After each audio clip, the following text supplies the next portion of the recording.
Hi, welcome to another episode of the Schuppi Pro Delegate MakerDAO Happy Hour. I'm your host, Frank Cruz, L Pro. And you are. Hi, and that's Schuppi, also from Maker. I'm going to have a beer today. Surprise, surprise. Terrific. And welcome again to another great episode. I'll slow down my music here. Cool song, by the way. All right. So to our viewers, please forgive me. I am stuck, unfortunately, at a rooftop bar in Amsterdam, Netherlands, and there is some background music. So hopefully you'll be able to hear the special guest that we have today, right, Schuppi? We have an amazing guest. Thank you. Yeah, that's really. I'm really looking forward what we're going to learn today. This is actually our first guest, and last week when you were on vacation, we actually were supposed to have Mark Zeller of Aave, and he rugged us. But I think he rugged himself at the end because he missed out on a great show with Ralph, who's the third co-host of this Maker Delegate Happy Hour, and so I think he missed out. But today we have even a better guest on the show, the first ever guest. Please welcome Greg DiPrisco of RWA Co. Hey, Greg, how's it going? All is good, I hope. Yes, of course. Terrific. Thank you for inviting me. Yeah, for sure, man. You are the master of ceremony when it comes to whiskeys.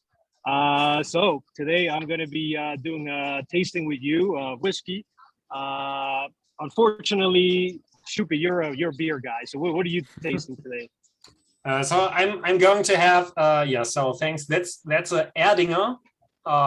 That's a Weiss beer from Bavaria, and I even have the branded glass for that. And it's really going to be stressful for me because getting the beer into the glass is something that 9 out of times is not working properly. You're gonna see that. Terrific. So you pour that beer into that beautiful glass you have there, and I'll introduce the whiskey that I order at this pretty cool rooftop bar. They had pretty decent whiskey list. Although, Greg, if you were here, you probably would have helped me pick out something better. I tried to go for the highest price one. Doesn't mean it's the best tasting, but this is a Mcallen 12-year triple cask. Now, Greg, what does that mean, triple cask? I have no idea. I believe that means it was throughout its aging process, it was in 3 different casks. Okay, well, that makes sense. Yeah. So you're gonna taste a lot of oak in that one. I smell a lot of oak, so yeah, I think you might be right. I mean, what are you having today? So I've got Hill Rock Rye. That is a if you know the Hudson Valley area up in New York, it is you'd call it a craft whiskey because they don't make a lot of it, but its claim to fame is that it was crafted by the late Dave Pickerel, who they call him the Johnny Appleseed of craft whiskey.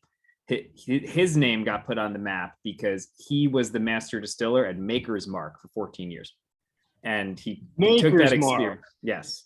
He took that experience and he said, you know what, this obviously, like, we need mass market whiskey, but I really want to make something special. And then he went on to do a few other distilleries. One of them is Whistle Pig, if you ever heard of that. That's a very popular one. This is the other one, little less well known.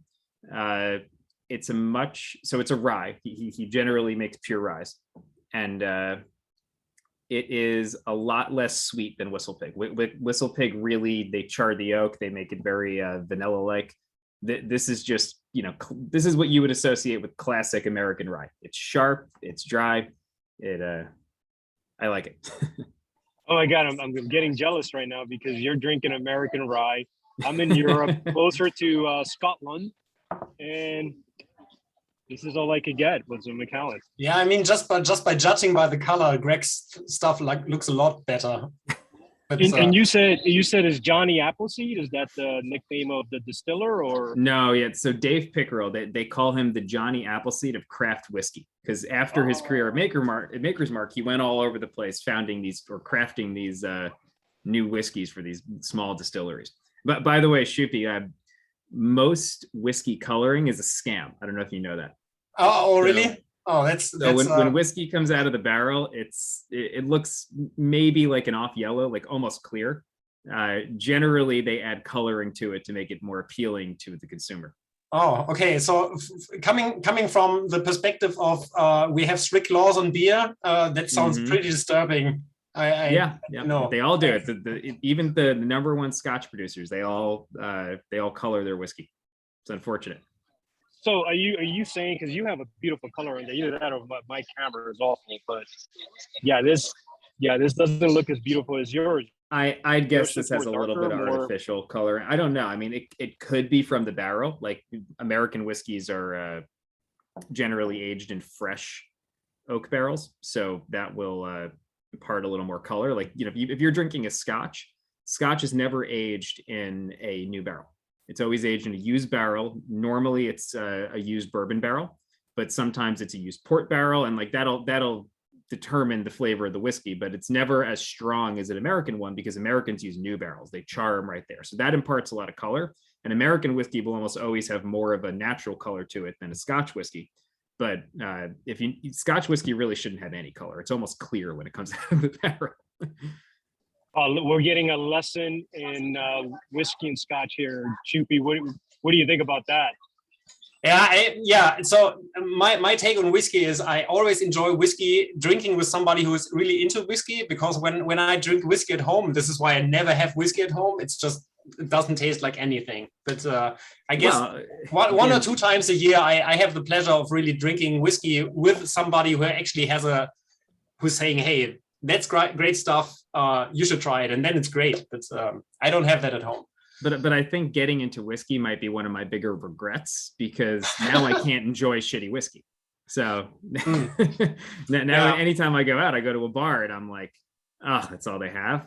You can't have Johnny Walker. Is that what you're saying? No Johnny Walker. Not even Johnny Black. Before I knew what it tasted. Oh no, I don't really like. No, that's terrible. But before I knew what it tasted like, though, I used to like all whiskey, and that was a lot easier life to live. Yeah, no, for sure. I could see why. Yeah, Johnny Walker Black you need some ice in that thing, first of all. So there's definitely something wrong there. But all right, so let's rate our drinks today. That's something that we do, Greg. Why don't you go first, Schuppi, and tell us your beer, the taste, and describe it, and kind of give us like a rating. So it's from 1 to 5, Greg. 5 being like a 5-star, and 1 obviously just not making the list. So while you were chatting about whiskey, I was desperately trying to get this filling up in right. And for a brief moment, it actually looked pretty good. But look at this. So at least just from the visual, I would say it's not good. But that's not the fault of the beer. It's obviously my fault. All right. I really like it. So white beer, I think, is the term. I usually don't drink it a lot because it's like a meal. But if you do sports, for example, and afterwards need to rehydrate yourself, there are alcohol-free versions of this that are really popular among sports people, because it's basically giving you back everything that you sweated out. But of course, I prefer the one with alcohol, but I don't do sports, so that's fine. Yeah, it's really nice. I can give it a solid 4 for sure. And it's out of my fridge, so it has the perfect temperature. I'm looking forward for having the second one on the governance and risk call later on, for sure. But now we can go to the adult stuff. So Frank, Greg, who's next? I'll go first real quick, because they're telling me here it might start raining in Amsterdam, so I might have to move indoors. But yeah, the Mcallen 12-year triple cask. I had a quick taste of it, but I smell blackberries, a little bit of it looks like a cigar smell to it, but it's not intense. I mean, I've had whiskeys that are a lot more intense. So it says, look, I am a Philistine when it comes to whiskey tasting, so I'm going to give this a 3.5, since I feel embarrassed to give it a 5 since Greg is here.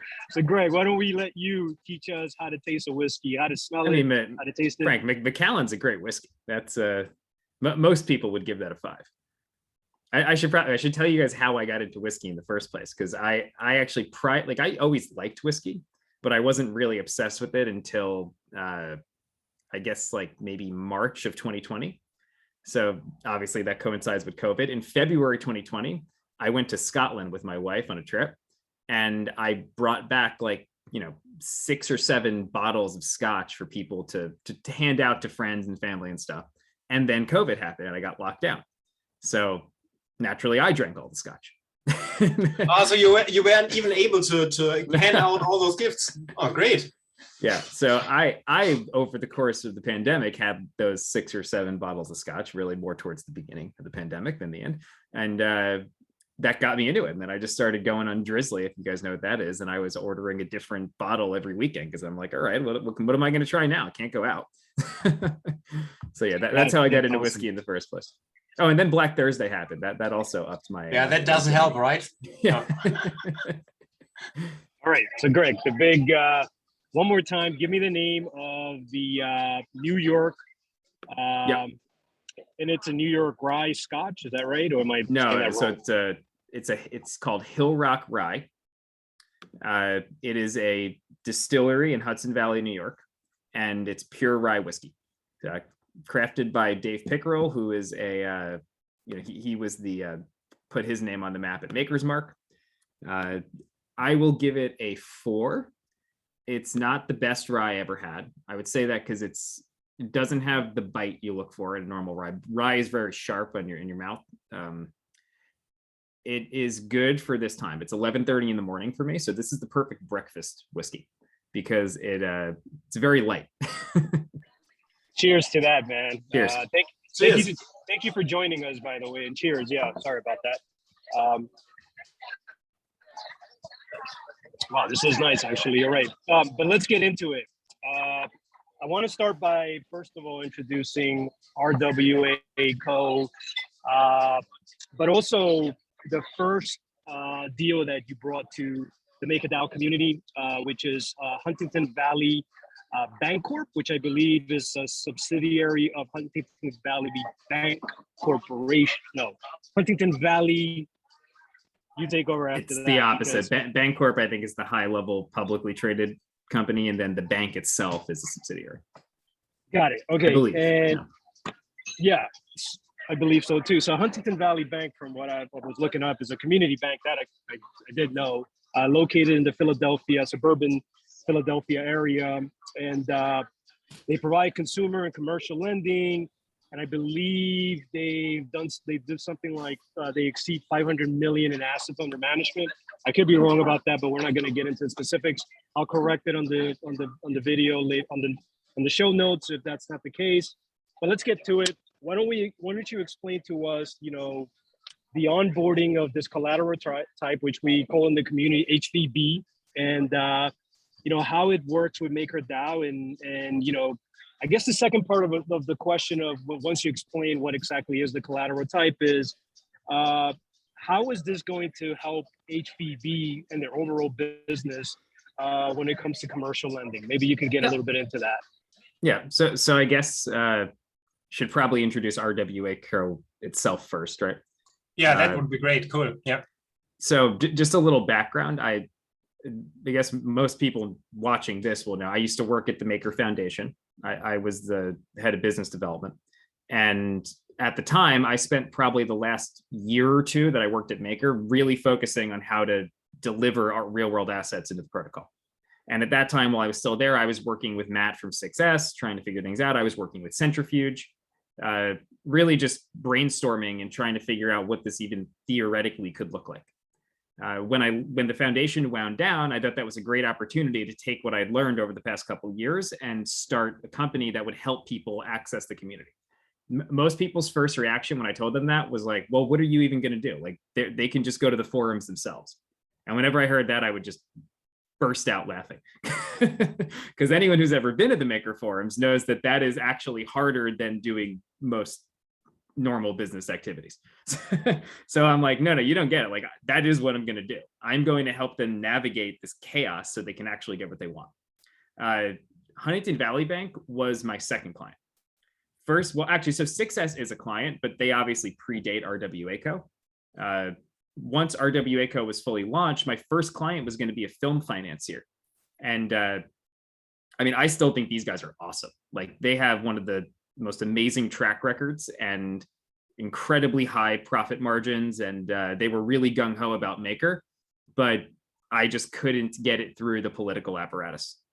And as you guys know, like that's Maker. Maker is a political apparatus. So it's not like going to the board of directors. It's like going to Congress. And if you want to go to Congress, you got to give everybody a little something that they want. You're going to build an F-35, you got to build it in 40 states. You can't build it in New York because that's the most efficient place to build it.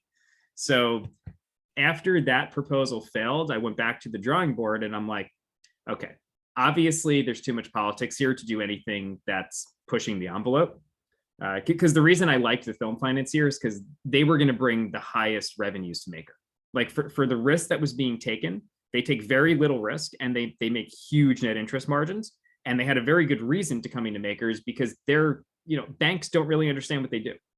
It's a very niche business. It wasn't going to scale very well, but for the amount of money they needed, it would have been like I always believe that Makers should go after the low hanging fruit first.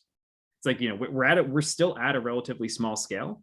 Why not go after these like really high net interest margin originators and cherry pick? And then, Maker, maybe after the 20th billion that we lend out, we have to start lowering our standards. But up until then, there's like plenty of really good originators that we can go and cherry pick. For a variety of reasons, that did not work. The main one being like Maker does not have the ability to underwrite. And to onboard these niche originators, you really need a strong underwriting team because you're competing with banks in that area. So I went back to the drawing board after that failed and I said, what is the least controversial thing I could possibly do? And the answer to that was a US publicly traded community bank. Now, why a community bank? Because that is where, that's where the rubber hits the road, so to speak. Like when you think of a bank in the US, maybe you think of JP Morgan, Wells Fargo, they're actually, relative to their size, they're not big originators. They buy loans from originators. They're the top of the food chain. The small community banks, those are the ones actually doing the on-the-ground work and underwriting to create the first loans that ultimately will probably end up at a big bank. Now, what I'm telling you here is exactly why Huntington Valley Bank likes coming to MakerDAO. Because think about that process. They go out, they do the hard work, they find the client, they write up the first loan, the client grows, and now the client needs more money than Huntington Valley Bank can give them. So what do they have to do? They have to go to the syndication market. And the syndication market is where people like JP Morgan and Wells Fargo and Bank of America, they're sitting there like lions waiting to eat Huntington Valley Bank's lunch. Because now Huntington Valley Bank did all the hard work. Sure, we'll buy half that loan. And then, maybe a year later, they reach out to the customer and they say, actually, we think we can service you better as your only lender. So Huntington Valley Bank adversely loses their best clients because the bigger banks just keep taking them. So what MakerDAO represents in this universe for them is a neutral counterparty. They know MakerDAO is never going to steal their clients. So yeah, that's why they want to use the trust. That makes sense. And I should have introduced RWA Co as the pioneer because you guys did introduce Success Capital to the Maker community, right? I mean, you helped them onboard them. Matt Rabinowitz, shout out to him, by the way. He's a pretty awesome guy. He actually is part of the MakerDAO community, but you kind of help guide along the community itself to onboard them. So this is your second deal, but this is a pretty big deal. I mean, 100 million DAI, which equates to 100 million US dollars, right? But yeah, you were going to say something there. Oh, I was going to say, I think the way to phrase my relationship with Matt is I convinced him to do this. So, and I don't think he knows whether to thank me yet. Thank you, or kind of like, yeah, exactly. But you put up something really interesting. Like in the very beginning, while you were talking about how with your relationship with MakerDAO, you said something like if you go to the forum, it's even this work is even harder than the actual work that needs to be done. Yes. what I was always expecting. I mean, first of all, I'm not really RWA skeptic. It's not my domain. So this is the reason why I just abstain on everything. I still believe it would be really helpful to actually grow the supply of DAI.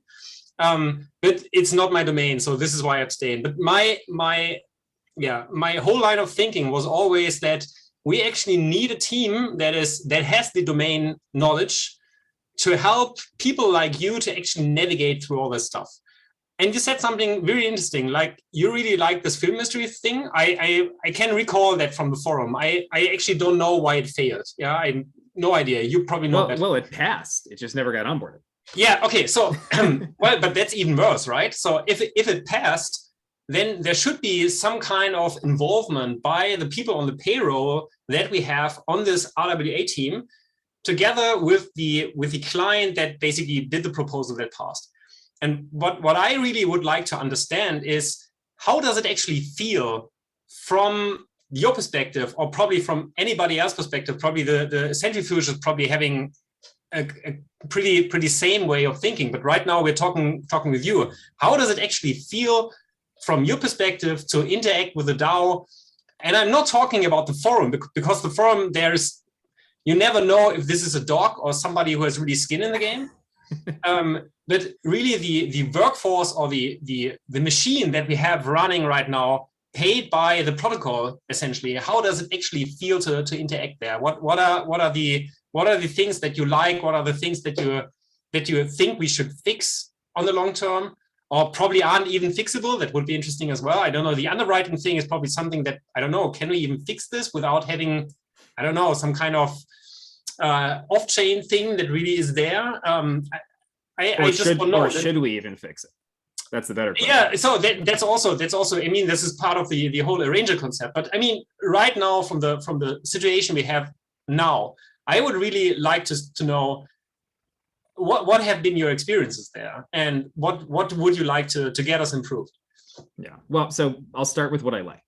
What I like is the people, because everybody here, I'm convinced of this, they mean well.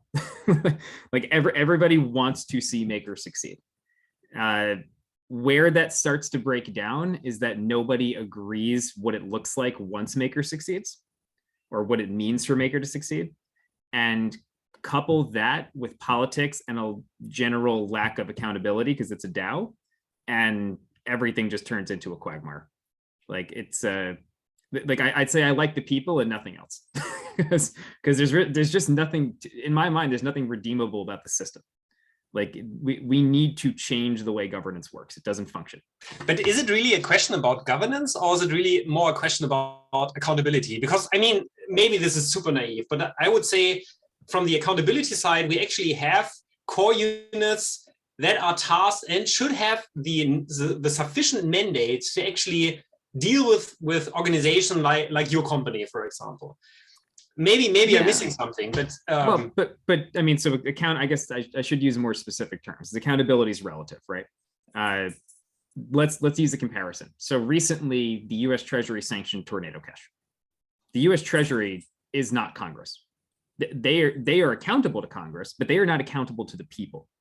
Now, I don't know if you guys have read the various things that I've posted in the forums about DAOs and my various philosophizing bullshit, but I really believe that for a DAO to work, the maker holders themselves need to be known as credible and accountable. And if they're not, then everything else starts to deteriorate. And that's what I think is happening. Like people are pointing fingers and they don't hold the right party accountable, which is the maker holders. So when you go to a core unit and you interact with them, they're not accountable to you, the user. They're accountable to the maker holders. But the maker holders don't really want anything to do with it. So there's this endless cycle of everyone wanting to be accountable, but there's no one to be accountable to, because it's a ghost. And Greg, if you don't mind me jumping in. So when you say MKR token holders are not holding themselves accountable, are you saying that they're not participating in governance, they're not voting, they're not delegating, and pretty much it's been left to the few that you could probably count in one hand that are kind of leading the way and proposing things? Is that what you mean by that? It's partly that. It's that there's not enough participation. That's obviously a problem. But even from the participation we get, there's a very I just think that you need credibility. That's probably the better word to use. So if you're going to pass something, maker holders, and this is where like I just don't know if token voting works, because how do you force an amorphous group of pseudonymous individuals that's constantly changing its composition to be accountable and credible? Because let's use an example. So they onboard the film financiers, right? They say, all right, we're passing your MIP6, we're greenlighting. And then 6 months later, they don't want to do it anymore. Like that, businesses don't run that way. But even the U.S. government doesn't run that way. but I wouldn't even. I wasn't even aware that the film thing actually passed. I just was aware that it's not heading anywhere for exactly totally unknown reason.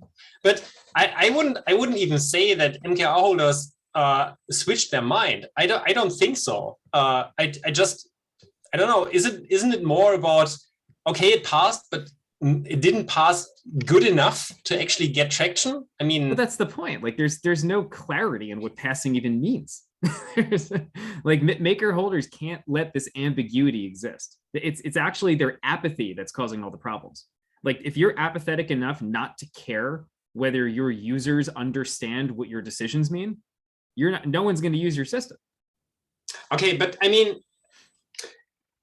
isn't it more that, I mean, the green light process is about putting something on a spreadsheet so it can be ranked between all the other things that already passed the green light process. And who made that up? You mean the whole green light process thing? Yeah, who interpreted the green light process to mean that?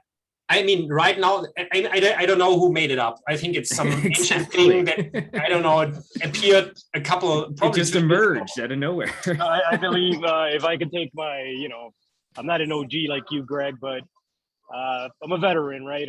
Maybe one day I'll be an OG like you, but if I recall, it was Rich Brown. Shout out to Rich Brown too. I mean, he was a different type of facilitator, right? A little bit of a tough cookie sometimes, but I kind of like that because he kind of held his court down, right? Like if you, I love Rich Brown, by the way. He's one of my favorite people. There you go. Yeah, he's a pioneer, and I believe it was Rich Brown and the Gulf Alpha kind of foundation back team in those days, or facilitator.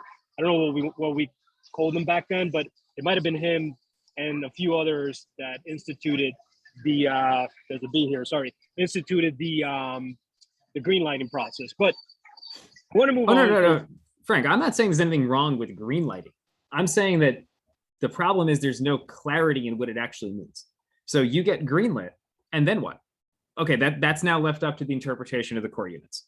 Okay, what do the core units think? Well, they actually disagree with the maker holders. So what do we do? How do we resolve this process? Oh, well, now we have to ask what do core units even do? Once again, there's no clarity on what core units even do. So like there's just this total lack of, it's a total, I'm saying it wrong. It's apathy from the maker holders that boils down into everything else, because unless you have clarity around roles and responsibilities and what things actually mean, everything just turns into political chaos. Okay, yeah. But for me, that sounds pretty much like, in the end, it's not even the fault of the core units because nobody is holding them accountable. Yeah, that's what I'm saying. It's not their fault. Yeah. Okay.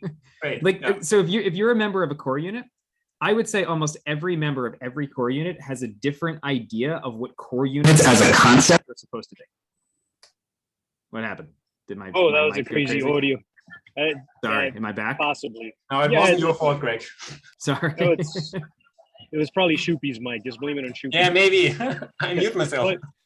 But look, this is a subject that we probably could spend a whole episode on, and like I would love to have you back on things such as green lighting and other little things. Well, maybe that they're not little. That's the wrong word to use, but things that we could improve in maker governance. Well, but that's losing the forest for the trees. Like the fact that green lighting is broken is a symptom of a much larger problem, which is that there is no clarity around what anything means in this ecosystem.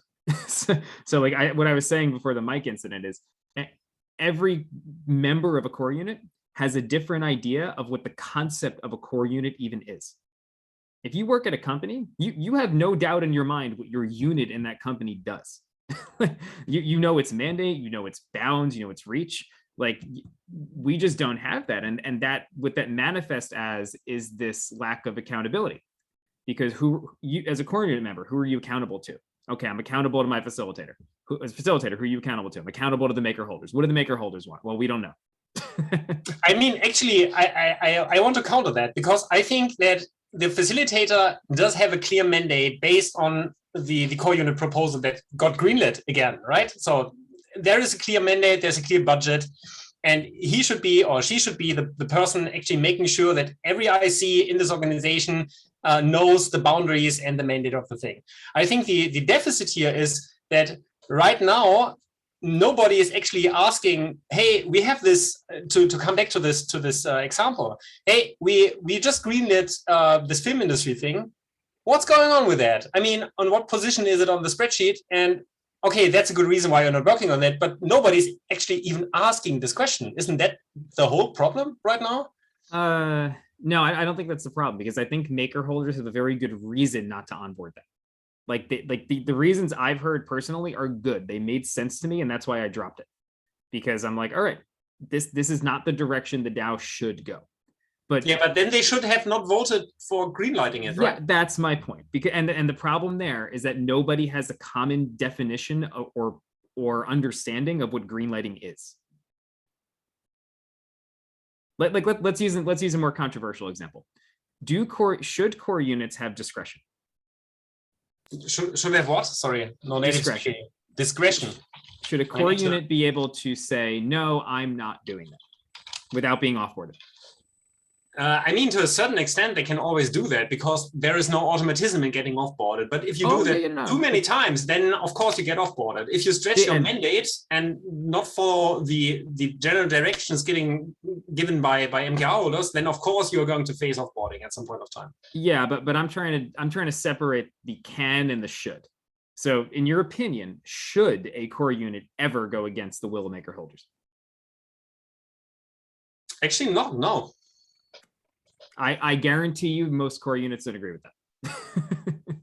And we've seen several examples of them not agreeing with that last year. I mean, the correct amount of chaos or anarchy in any system should be above 0. So I think that there should be some kind of wiggle room there. That, we just have to bring it down from infinity. That's the challenge.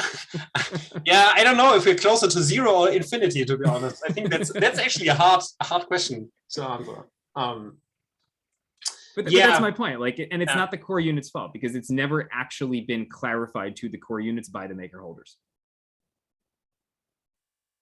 Yeah, because probably you can't have a systematic approach on it. There is no formula you can set out on what is the amount of chaos you can actually exercise, or the amount of discretion you can actually exercise. No, but there is a remedy. It's culture. Like, maker holders need to keep a consistent culture. And the problem is that they are all over the spectrum. Like, who knows where any, and this again, like, just, this might be a fundamental limitation of token votes, where if you have this group of people that's constantly changing its composition, you can't keep a consistent culture. And without a consistent culture, you can't have these mutual expectations about what everything will mean in the absence of, explicit clarity. So what is the remedy you have in mind to actually navigate MakerDAO out of this problem? Hope Rune's sci-fi novel works out, and I was actually waiting for board of directors would be the answer, but it's no. I think that's no. That definitely not. I think we need to be much more decentralized than we are. So Greg, can you expand on the end game? Because I'm a proponent of the end game, and the MetaDAOs are co-protector MetaDAOs for the business you're in. So can you expand on what your feelings are on the end game, if possible? But if you can't, I totally get it, because it's very difficult to decipher, right? So yeah, your thoughts. So yeah, at a high level, the end game's awesome. It's awesome, like interstellar travel is awesome. Like, yeah, that would be great. Teleportation would be awesome, but I don't know how to teleport, and I'm not sure anyone's going to figure it out anytime soon. Yeah, we probably don't have enough time to invent teleportation, I guess. Yeah, exactly. So like, I like the end game plan. I'm an implementer. And Rune and I have worked together for a long time. I always thought that our working relationship was one where Rune would have the big ideas and I would figure out how to implement them. And I don't know how to implement this. It seems very ambitious to me. That being said, I also see that it might be an inevitability. So we might just need to stumble our way into it. Maker, what I've learned over the last several years is that Maker governance as it stands is not really capable of processing complex decisions. That needs to be outsourced. How we outsource that, I'm not sure. The one thing I do know is that the idea of further centralizing the system to achieve that is suicidal. We will get targeted in a second if we do that. So we really do need to keep this culture and ethos of decentralization. We need to edge towards Rune's endgame plan. What is between here and that great chasm, I couldn't tell you. So in simple words, you're saying that we need to, as Matt likes to say, we need to crawl first before we even walk, and kind of slowly but surely,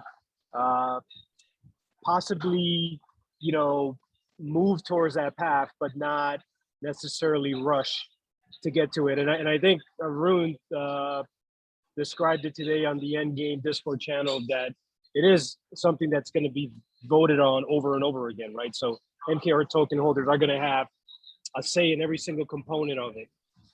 So there will be obviously obviously a poll and then an executive. Well, but hold on, those polls and executives are meaningless. It's the same thing with clean money. Clean money is great. I would love if DAI was clean money. What the F is clean money? What does that mean? So I think my request to Rune would be, you can't assume that everybody is as high IQ as you. Yeah, you gotta bring it down to earth for us midwits and tell us what the next step forward looks like. Yeah, but maybe that's not even the task that Rune has to fulfill. Maybe that's not even something he needs to be capable of. There others need to step in there. Yeah, well, it's Maker holders in general, of which he is a very large one, need to answer those questions. And that goes back to my fundamental point, which is that without the clarity from Maker holders as to what DAI actually is and what it needs to be in the future, how are we going to take the next step? And without the next step, we're just stuck in this anarchy. Got it. Well, let's move on because, everybody's pressed for time, but I do want to get into, go backwards and speak more about the Huntington Valley Bank deal. And there was obviously recently, as you both know, an executive that needed to pass, and the first 25 million was transferred over to Genesis, and then Genesis swaps it over to US dollars, and those US dollars go into the trust, which is held at WISFIS in Delaware. Am I correct there, Greg? So I got that part for far? It goes smart contract, Genesis. Well, I mean, legally it stops in the Caymans, but then it goes to Genesis. Genesis to the escrow account of the Cayman entity, escrow account to the trust. Trust buys loans from Huntington Valley Bank based on a pre-written agreement. Got it. So the first 25 million DAI went smoothly, right? And it was such an awesome feeling, right, to get that finally over the finish line. But the next 25 million, we had to pause, not even pause it, but couldn't do an executive vote on the next. It got stuck. Second. It got stuck, exactly. So you kind of want to walk us through what happened there as best as you can. I know that Genesis hasn't cooperated as much as perhaps they could or should, but if you can kind of give us a little bit of color on that, because I'm pretty sure the viewers kind of want to hear it straight from the individual yourself who orchestrated this whole thing. Look, in retrospect, it was a very simple situation. I think it was overly complicated, and I still don't know why. So what happened was the second installment got to Genesis.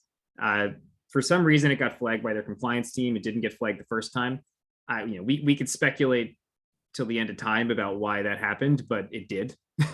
So it could have been. I really think it was benign. I don't think there was any sort of higher level issue. It was really just they check all their transactions, and the second time, for some reason, it triggered somebody's alarm bells when it didn't trigger it the first time.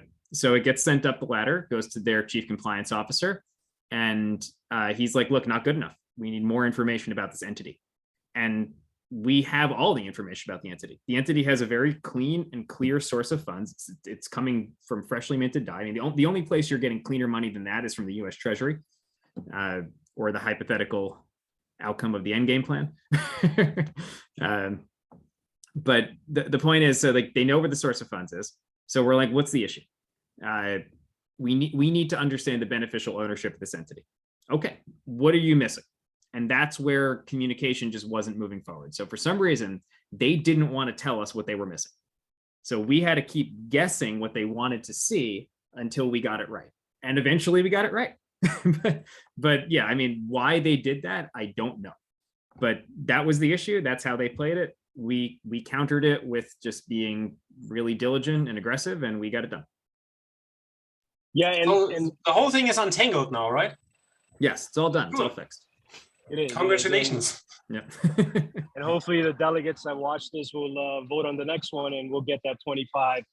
And apologies for the sun that I'm getting here. But real quickly, the money that does land in the trust, right? It goes to the RWA jar, correct? Or and is the jar accumulating any kind of interest? If I got that right. The way it works is that on a monthly basis, the trust will push any income back to MakerDAO. So that's where the jar comes in, and the RWA earn is eventually the last place it goes to, right? Yeah. The way to do that is that you issue, when you want the money back, you issue one instruction to the brokers and you say, hey, just change the address here. Here's the authorization from MakerDAO to do that. And boom, goes back to the here. Got it. And is there a point there where Maker's money is making any kind of interest on perhaps short-term treasuries or T-bills? Yeah, so the way it was designed is that the moment money hits the trust account, everything goes into treasuries. So unless Huntington Valley sells the loan to the trust, which will always yield much higher than treasuries, the money's sitting in treasuries.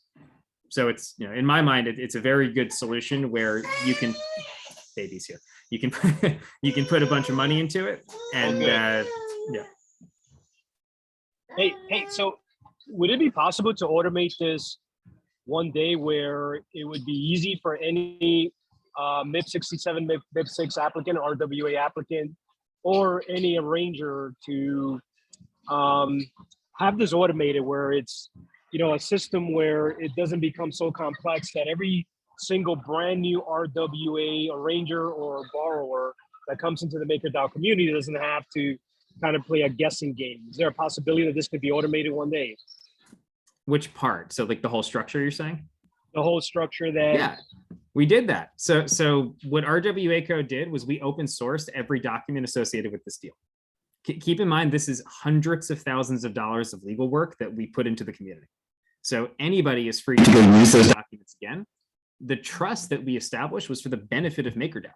So I don't control that trust. Maker does. So basically, if you have a new RWA deal come in, you can even use the same trust. But the word of caution I'd use there is that these structures and anything in the real world is based around relationships and trust. So if these counterparties don't feel like Maker is a good, it's not an entity, what is it? Good. It's a DAO, right? Yeah, a good being to do business with, they won't do business with it. So like there is a level of restraint that Maker needs to show and say, look, like we are only going to put our best foot forward when dealing with these real world counterparties, because they have accountability. If we don't have accountability, they have real accountability, and they're not going to put up with any BS.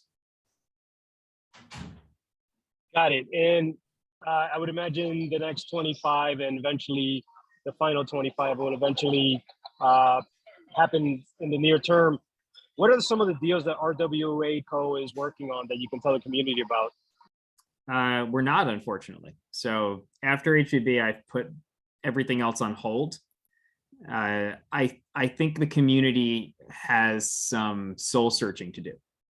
It's just not ready for another, because we could scale this to hundreds of billions if the community wanted to.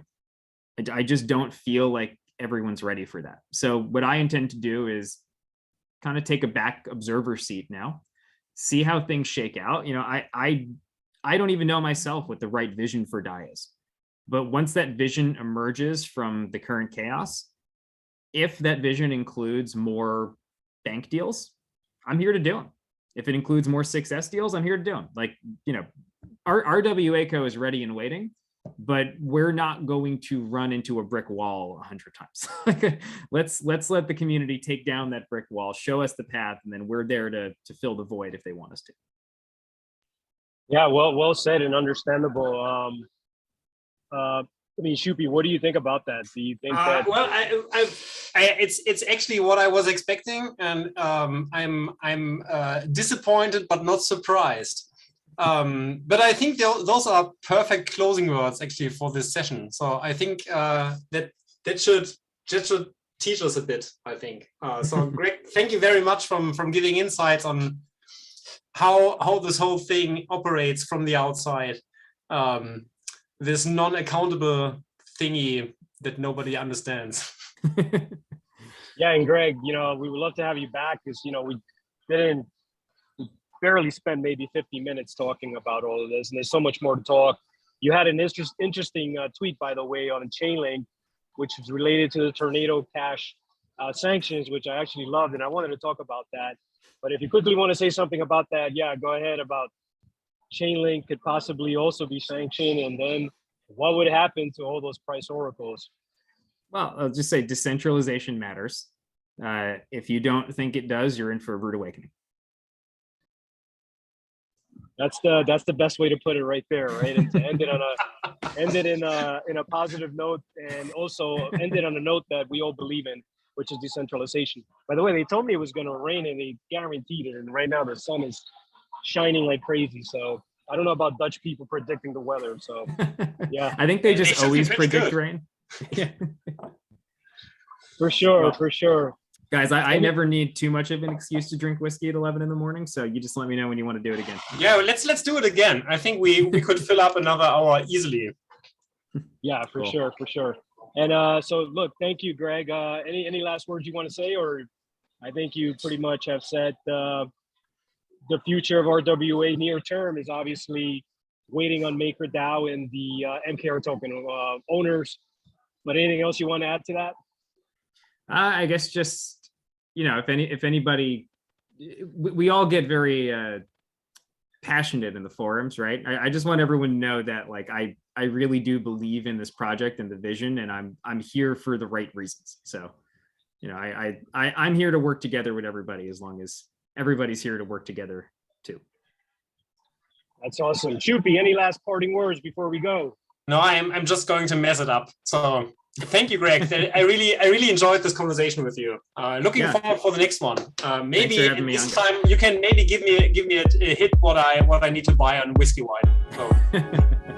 Oh yeah, for sure. We got to do that again, and hopefully I'll be somewhere, you know, at home or something where I can buy a bottle and show you the bottle as well. You didn't get to show us the bottle, so you owe us that part. I know, it's in the living room. Oh, good. Well, folks, thank you for joining us. Greg, hope to have you back. Schuppi, thanks again for being a part of this. And until then, MakerDAO, all day, every day.